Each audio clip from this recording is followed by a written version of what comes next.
Emakhosini, Thokozani, Camagu, Lesedi, Kganya. Umme Onika okhulumayo. Isizukulwane sakaMumakwe sakaTsiriwa. Ngibulisa, please like the page and don't forget to subscribe. Umme Onika namhlanje uzokhuluma ngeinkonzo zikamoya. Inkonzo zikamoya sezihluphile kakhulu abantu. Thola ukuthi umuntu akaneliseki kodwa usabambelele. Kuyini okuyenza lokho?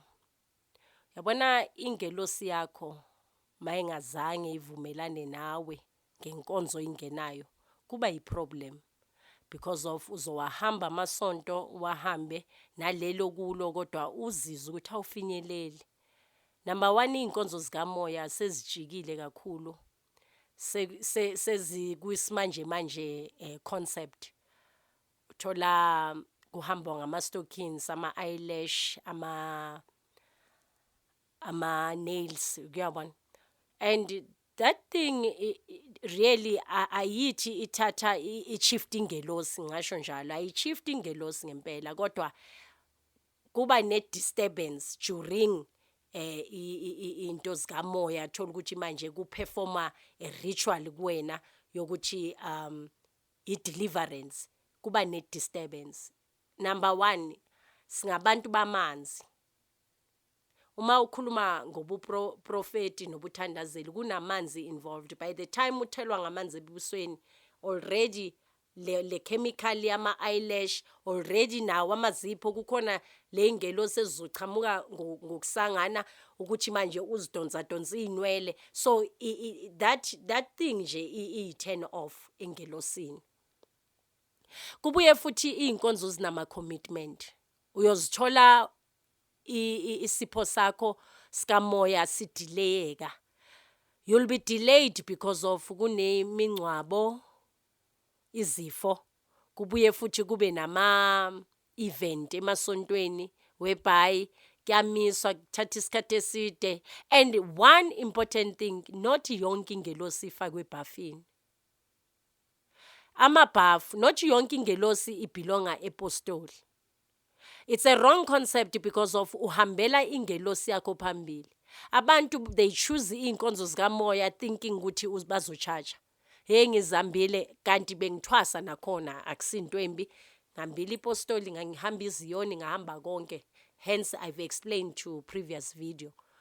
Uzowahamba because of kulangazelela le ngelosi yakho. Kodwa once ungathola ukuthi ingelosi yakho ikufuna kuphi, that's when you will understand. Remember kufana nani inkonzo zikamoya zineziphika kakhulu. Iphika namaduku. Leyo uniform yani yengelosi yalonkonzo. Then uthola ukuthi eyakhe ingelosi inayo isiphika sayo, inayo ijazi layo. Impazamo esiyenzayo ukuthi unengelosi uyazazi kodwa usoloku uphansi kwenkelosi yani yenkonzo ihambayo. Kanti mawuya enkonzweni kamoya bathi hlomani ngikhali nezingubo zikamoya ezi different.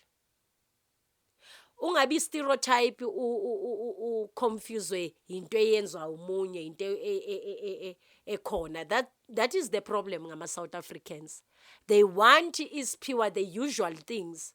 Kanti ingelosi yakho ayikho lapho. Uma uyenze isichiso awucedanga phezulu kwengelosi. Ngoba kuyaye kube khona kakhulukazi ebunyangeni uma umuntu athi ngikabili ngiyenza bathini isinguni ngibuye ngenze nesporofito, meaning ingelosi noma isithunywa. Impazamo ukuthi niyenza into efanayo, ingelosi ayihambi njalo. Masizibali ingelosi, kuneyingelosi zezulu, kuneyingelosi zasentabeni, kuneyingelo kodwa zonke zamanzi, zonke kwamele siyele including nayo abedlozi bomnguni, sonke siphelele emanzini. Kodwa ke kukhona ukuthi manje akuyolalela ulalele nawe ingelosi yakho ukuthi idingani. Please don't forget to subscribe, like the page. Umme onika lo.